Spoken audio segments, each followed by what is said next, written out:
Hey guys, it's Hink here, and so I have a very important one today. It's going to be about what are the most risky things that you can do when it comes to PE. Without a doubt, PE can be dangerous, and by PE I mean penile enlargement exercises, guys. There's ways you can help to minimize and mitigate that risk, but at the end of the day, no matter how careful you are, the risk is not zero. However, there are certain things that I see people do, or even people trying to preach as a good idea, that is inherently even more dangerous than normal. And there's two important ones I want to cover today, and that's what this video is going to be about. So guys, the first thing is any kind of injury at the base of an erect penis. Now, for those that haven't seen my videos on hard flaccid, or even those that have seen my actual course, there's a couple of papers where they actually break down hard flaccid. Callie put those bad boys on the screen, and I'm going to show a couple excerpts from those papers, okay? So this is specifically looking at the causes of hard flaccid. Although pathophysiological mechanisms are not well defined or understood, symptom onset is suggested to be related to penile trauma via incidence of rigorous sexual intercourse or masturbation, including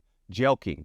Don't jelq, guys. I don't care who says it's okay to jelq. Well, you know, whatever. Listen to whoever you want to listen to. But please, for the love of God, don't jelq. Here's a literally published paper in urology saying don't jelq because it can cause hard flaccid. Among other activities, traumatizing the base of the erect penis and its associated neurovascular structures. There's another excerpt that I'm going to just paraphrase down here, but it's a very similar thing. It says a traumatic injury at the base of an erect penis of the neurovascular structures that supply the muscles of the pelvic floor and the penis was suggested to be the cause of hard flaccid, okay? What they're talking about, I'm going to have Callie put up a redacted picture here. You can see, so this is from like the top-down view, and you can see right where basically the penis meets the pubic area, you can see where the nerve, artery, and vein, specifically the cavernous or the cavernosal nerve, artery, and vein are right there. So that is an area that is particularly at risk. And so you're even more at risk when the penile tissue is engorged and there's even more potential pressure in that area. What are the types of things that you should avoid? Well, in my opinion, it makes me sick that I see on some of these subreddits that guys are recommending that you do basically erect push downs. By that, I mean, basically this is your little ding-a-ling here, and they take it, and once you are in an engorged state, press down on it to try to stretch the ligament. That is crazy. The fact that people are like, oh yeah, let me write that down. That's a good idea. Once again, guys, this is my opinion. Now, do your research, listen to whoever you want to listen to. But that to me is a horrific idea, and it makes me sick to see stuff like that, in my humble opinion. So that's the same reason why you should never do any kind of erect stretching, in my opinion. Because let's say you just try to get engorged and you think, oh, I want to do manual stretches and I want to get a pull in there, but I want to do it with an engorged penis. I think you're putting yourself at a particularly high risk as well. What other things fall into this category? One could argue, once again, when you're doing these sort of like bends or manipulation and it's in an engorged state or semi-engorged state, in my opinion, that adds additional risk. Doesn't mean that it's inherently dangerous, but I do think it's going to be far more dangerous than doing things in a flaccid state. And keep in mind, guys, even things like using a pump, okay? You need to be very mindful of a pump or a clamp and where that pump or that clamp is going as far as the base of your penis is concerned. Because if you put that pump and it is putting pressure right at that ligament, right where that neurovascular bundle is, that in itself can cause you damage. If you have not seen my entire playlist on pumping, guys, please check that out. So guys, even just during intercourse, guys, you have to be careful. Now, I'm not saying you should be in your head like, oh gosh, certainly while you're clapping cheeks, you're not like, oh, I hope I don't break my D. But there are certain positions, like in the cowgirl or reverse cowgirl, for example. Those are prone. Now, that's usually because the girl, you slip out and the girl comes down on the D at an angle, but that can cause trauma to the base of the erect penis. So you might want to put some thought into the certain positions you use because, guys, I'm telling you, I do a lot of injury coaching through my Patreon regarding guys that have injured themselves from doing enlargement exercises. But guys, you would be absolutely shocked how many guys have things like hard flaccid or permanent penile damage because of just either intercourse or masturbation. You would be surprised. Before we get into the next one, guys, if you don't mind just leaving a thumbs up, it means a lot to your boy. And of course, if you're still watching, please consider subscribing to the channel for more of this content. So guys, the next thing, and I've said this before, in general, it's called dynamic motion, okay? So what do I mean by that? Maybe it's more appropriate to call it ballistic motion, okay?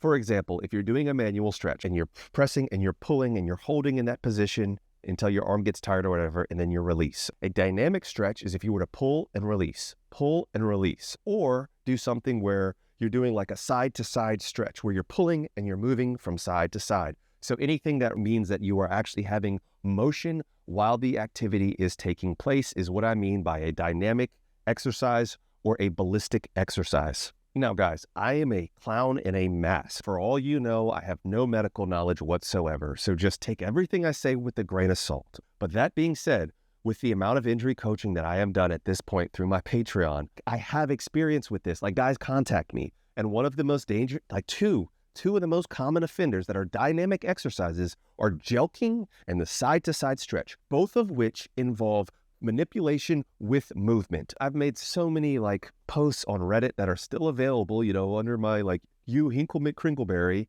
But guys, there's a urologic journal article. I'm going to have Callie put it up on the screen. This was published all the way back in like 2005. But what it talks about is individuals exposed to repetitive mechanical irritation in this region. So this is specifically talking about basically where the nerve is right before it comes out through the suspensory ligament, is at particularly high risk of developing hard flaccid and penile trauma. So there is actual medical literature that I can point to from like where this is coming from. Now, this is where we're starting to make a leap. And I know I just went on a live the other day and I was like, if anybody equates like PE to bodybuilding, don't listen to them because they're an idiot. Don't do the voice. Yes, I just did the voice for myself, guys. But there is something that's called ballistic stretching when it comes to actually just like stretching out your muscles, stretching out your ligaments. What this is that instead of a stationary stretch, okay, you go to stretch your arm, okay, your pec, your tricep, whatever. You're stretching. Pull and you hold and you release. Instead of doing that, you pull,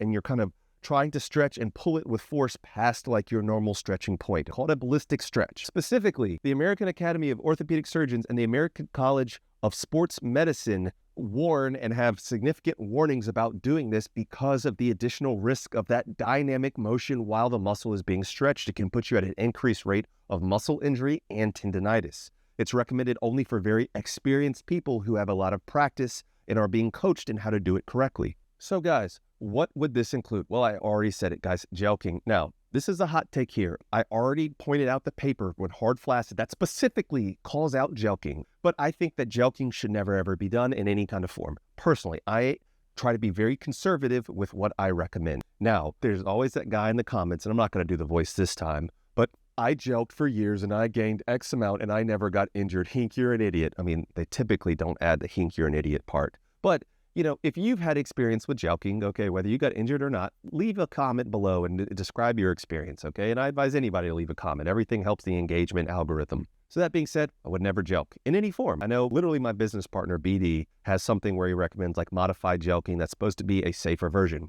I don't recommend it, okay? Now, I'm not saying that I'm right. I'm not saying that he's wrong. He could very well be right, and that's a safe way to do it. I'm just saying I would never recommend it, and I would never recommend anybody do any kind of jelqing because of the dynamic nature of that. You're modifying the pressure and the tension, like as you're moving it, that can put your penile tissue at a higher risk of injury, in my opinion. Along with that, guys, side-to-side stretching should never be done, ever, under any circumstances, ever, okay? I don't care. This is my opinion, guys. This is my video. But it's one of those things that if I was queen of the world and I had a magic stick, shouts out to 50, I would erase jelqing and erase side-to-side stretching from all like PE lore. Now, well, I saw in Thunder's place that some guy named Hillbilly Bob gained 2 inches from doing side-to-side. Then dude, then fucking listen to him. If that's who you want to listen to, then listen to him, okay?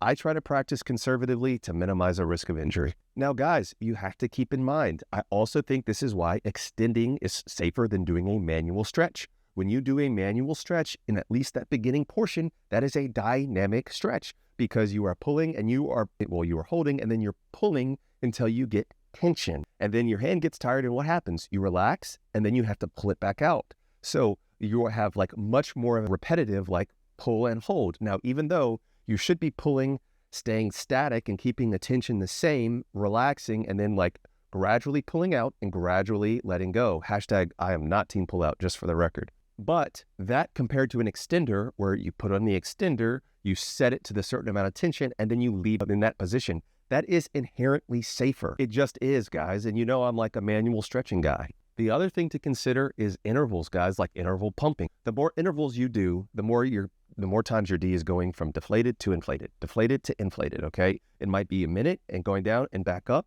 Now, in general, I think that practice is very safe. I'm not saying that nobody should do intervals, but personally, when it comes to risk, I think it is less risky to do one set at 5 minutes where you're pumping up and you're keeping it at that constant tension and constant pressure and then releasing it at the end of the 5 minutes rather than doing 1 minute down, 2 minute down, 3 minute down. Because once again, it just adds a more dynamic, the more times your D is like being stretched and putting the tension on it, in my opinion, the more the risk of injury, okay? That is just my take. Listen to other guys. There was a comment on one of my other videos. It's like, you never know who you can listen to. It's kind of like Biden versus Trump, and you are saying pumping is safe, and other people saying pumping is not safe, and some people say extending isn't safe, and other people... And it's like, yeah, of course, guys, there's going to be different opinions. Now, I am giving you my opinion based on the best science that I can have to back my opinion. I would just challenge anybody, if they disagree with what I'm saying,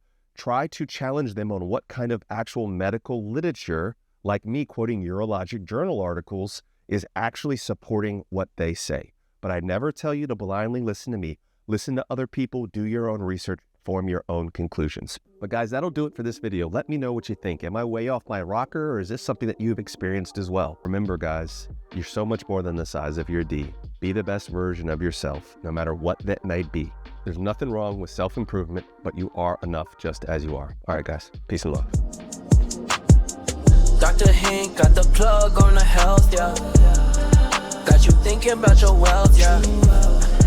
In his office, no stealth, yeah. Pinnacle of that below the belt, yeah. Checks and balance, he's managing. Working miracles, no damage. Got you covered, no panicking. Steady calm. In the clinic, no vanishing. Yeah, with Doc Hink, it's the way back.